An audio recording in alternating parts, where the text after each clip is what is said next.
Hey there, I'm Nicole. Let's test your knowledge of the James River, starting with this.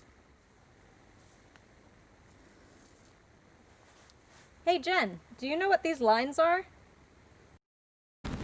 They're scolitos, fossils of worm burrows. They date from the Cambrian period about 500 million years ago, which makes them some of the oldest fossils found in Virginia. They're often found along the James River in rounded quartzite rock. There are a couple of places along the James where you can see these fossils, like Chip Oaks Plantation State Park.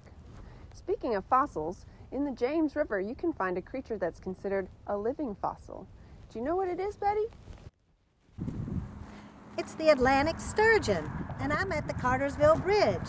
The Atlantic sturgeon is an endangered fish that can live as long as 60 years, grow up to 14 feet long, and weigh up to 800 pounds.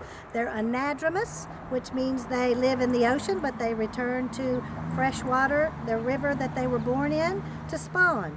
They can be seen breaching in the waters around Richmond in the spring and in the fall. Hey, Rachel, how old is the James River anyway? That's a hard question to answer. We do know that the Blue Ridge Mountains formed about 250 million years ago and that the water flowing off of the older Appalachian Mountains cut through them at some point. The James probably reached the Chesapeake Bay around 200 million years ago. Kathy, do you know how the James got its name? Here's a hint. It's named after a 17th century monarch.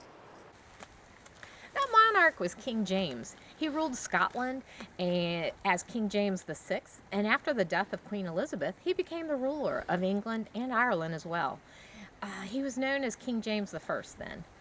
The James does, of course, have a nickname. Do you know why it's called America's River or the Founding River? It's called that because in 1607 the first permanent European settlement was established along the James River at, you guessed it, Jamestown. Of course, nomadic groups and then later agrarian communities had inhabited the James River watershed for about 15,000 years before the first European settlers arrived. Let's move on to some more recent history. Which city along the James was the biggest tobacco market in the South from the late 1700s to early 1800s? I'll give you a hint. The tobacco was shipped along the river using bateaus. Lynchburg. To this day, there's a bateau festival that passes through Lynchburg. Commerce has always been big along the James. What partially built canal in Virginia eventually became the roadbed for a rail line?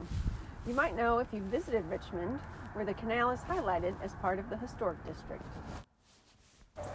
It's the James River and Kanawha Canal. You can still find the aqueducts that were a part of the canal system at the mouths of the creeks, like Licking Hole Creek and Three Square Creek in Goochland County. Okay, how about this one? For what is the Hatton Ferry just west of Scottsville known? Hatton Ferry is the last poled cable ferry in the U.S. It connects Albemarle and Buckingham counties, although it doesn't operate in the winter. Whew, good thing. How long is the James River? I can tell you, it's the longest river in Virginia. It's also the longest U.S. river that begins and ends in the same state. It measures 340 miles from where it begins at the confluence of the Jackson and the cow pasture to where it discharges into the Chesapeake Bay. The James is fed by 15,000 miles of tributaries. So how big is this watershed? Its watershed is about 10,000 square miles in area, covering 25% of the state of Virginia. 3 million people, or over a third of the population of Virginia, live within the James's watershed. And the watershed is home to plenty of non-human residents as well. What notable bird likes to live along the James River? Bald eagle. There are over 300 nesting pairs, making the James the largest roosting site on the eastern seaboard. If raptors are your thing, there are also peregrine falcons that have been nesting along the river in downtown Richmond since 2003. They currently nest on the west tower of Riverfront Plaza and have raised dozens of chicks. Beginning in March, enthusiasts can tune in and watch the pair in real time using the Virginia Department of Wildlife Resources Richmond Falcon Cam. What creature is an important part of the James River ecosystem due to its ability to filter and clean the water? Freshwater mussels. Many of the species of mussels are imperiled due to pollution and habitat loss. Just this winter, the James River Association U.S. Fish and Wildlife Service, and the Virginia Department of Wildlife Resources released more than 5,500 freshwater mussels into the James in downtown Richmond. Each mussel can filter between 10 and 20 gallons of water a day, helping to improve water quality by removing algae, bacteria, and other small particles. Endangered mussel species in the James River include the James spiny mussel and the dwarf wedge mussel. Speaking of pollution, what pesticide did Allied Chemical Company dump into the James in the 1970s?